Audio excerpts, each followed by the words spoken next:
সমর্থন করেছেন। সুতরাং কমিউনিস্ট পার্টির হয়ে ভারতবর্ষে কমিউনিজম রাস্তায় নামবে, এটা দুয়ে দুয়ে চার। এক্ষেত্রে দারুণ আলাদা করে বক্তব্য রাখার বলার বিষয় নেই।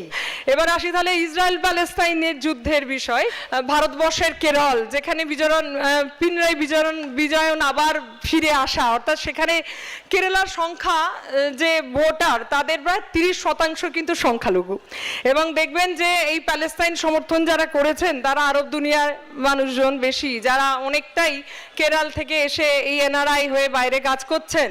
অতরাং এক্ষেত্রে শুধুমাত্র কমিউনিজম রাশিয়া চীনের ইকুয়েশন নয়, কেরলে যে সংখ্যালঘু সম্প্রদায় তারা যে আরব দুনিয়ায় কাজ করছেন তাদের সমর্থন আশায়ও কিন্তু বাংলায় ওই কেরলের মতন মার্ক্সবাদী কমিউনিস্ট পার্টি প্যালেস্তাইনকে সমর্থন করেছিলেন।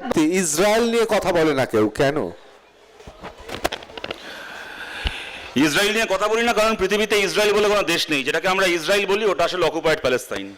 কারোর ভালো লাগলে ভালো, কারোর ভালো না লাগলে ভালো না। দেখুন, আমি সবার আগে একটা আপনাদের মনে করে, আপনারা নিশ্চয়ই দেখেছেন একসময় মিরাক্কেলে মৃদুলদা বলে একজন কন্টেস্টেন্ট ছিলেন, খুব জনপ্রিয় ছিলেন। তো তিনি একবার যোগ বলেছিলেন, এখনো মাঝে মধ্যে দেখবেন ফেসবুকে ভাইরাল হয়, যে আমার বাবার সাথে আমার প্রেমিকার মায়ের প্রেম হলো, তারপর তাদের বিয়ে হলো, তারপর তার সাথে আমার মামার বিয়ে হলো, তারপর তার সাথে এই করলো, কোনো জটিল সম্পর্কের হিসেব। আলটিমেটলি হিসাবটা না মেলাতে এসে ব্যাপারটা একটা জায়গায় এসে শেষ হলো যে সুতরাং এখন ব্যাপারটা এরকম দাঁড়িয়েছে যে আমার বাবা হচ্ছে আমার ছেলে আর আমি হচ্ছে আমার নিজের শ্বশুর। আমার ওইটা মনে পড়ে গেল অনন্যার ভাষণ শুনে। ও প্রথমে সিপিএম এর সঙ্গে ভিয়েতনামের সঙ্গে রাশিয়ার সঙ্গে চায়নার সাথে কেরালা করে আলটিমেটলি ইকুয়েশনটা দাঁড়ালো যে কমিউনিস্ট আর আমেরিকা একসঙ্গে, যা আমি আমার নিজের শ্বশুর।